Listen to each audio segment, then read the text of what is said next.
Welcome to চায়ের রাজধানী শ্রীমঙ্গল। সিলেট থেকে শ্রীমঙ্গলের দূরত্ব প্রায় 70 কিলোমিটার। তাই তো সবাই সিলেট এবং শ্রীমঙ্গল একসাথে ট্যুর প্ল্যান করে। শ্রীমঙ্গলে আপনাকে আলাদা করে চা বাগান ঘুরতে হবে না, আপনি যেখানেই যাবেন সেখানেই চা বাগানে ঘেরা। আর এই জিনিসটাই শ্রীমঙ্গলকে সৌন্দর্যের দিক দিয়ে অনন্য উচ্চতায় নিয়ে গেছে। শ্রীমঙ্গলে আমাদের ফার্স্ট ট্রাভেল ডেস্টিনেশন ছিল লাউয়াছড়া জাতীয় উদ্যান, আর এখানেই 1957 সালে সেই বিখ্যাত অস্কার জয়ী হলিউড মুভির কিছু দৃশ্য ধারণ করা হয়। লাউয়াছড়া একটা সংরক্ষিত বনাঞ্চল হওয়া সত্ত্বেও এর মধ্য দিয়ে ট্রেনের লাইন সত্যিই একটা সিনেমেটিক ভাইবস দিয়ে থাকে।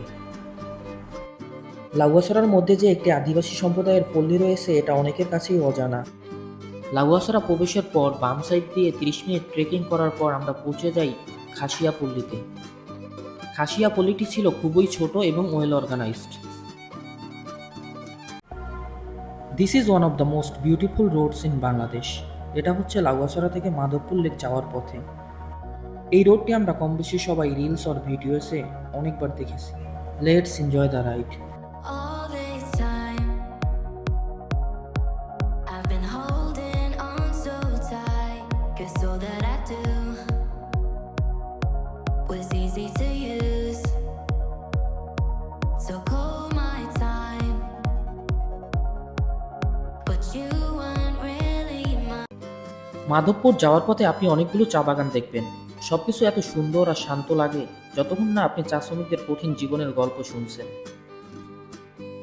একজন চা শ্রমিক সাধারণত দিনে প্রায় 190 টাকা, সপ্তাহে প্রায় 1300 টাকার মতো এবং মাসে প্রায় 5300 টাকার আশেপাশে আয় করে। It's so pathetic. And here is the beauty of Madhabpur lake.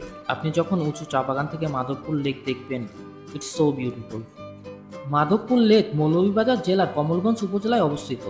এটি মূলত একটি কৃত্রিম জলাধারা যা পাহাড় এবং চা বাগানের মনোরম পরিবেশে ঘেরা। লেকের পানিতে প্রচুর পরিমাণে শাপলা ও শালুক ফুল ফোটে, যা দৃশ্যটিকে আরও মনোমুগ্ধকর করে তোলে।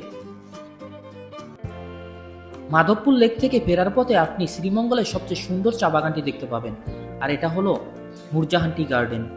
And here is the view.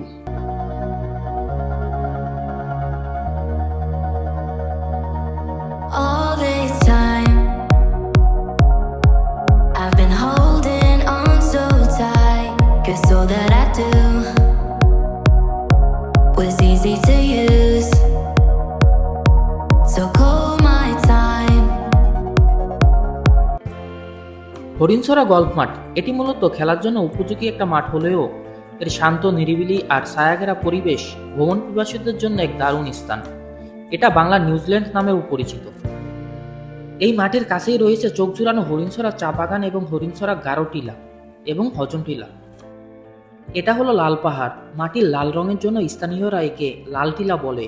আবার পাহাড়ের চূড়ায় একটি মন্দির থাকায় অনেকে একে কালী টিলাও বলে।